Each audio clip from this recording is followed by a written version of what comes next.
选外形饱满的毛豆，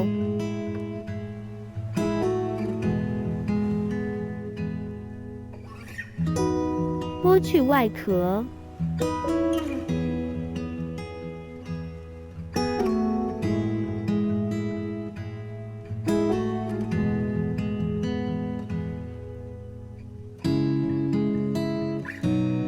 尽量保留豆粒外面那层白色薄膜。这样的毛豆煮熟后，味道会更加鲜香。用清水冲洗一下，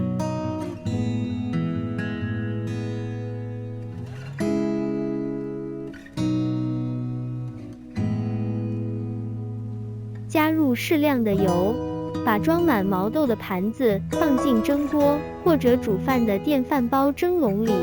如果是放蒸锅上蒸，蒸20分钟左右的时间，蒸的时间太长，毛豆容易发黄。如果是煮饭的时候，放在电饭煲蒸，饭煮好的时候，豆也熟了。蒸好的时候，趁热加入适量的盐，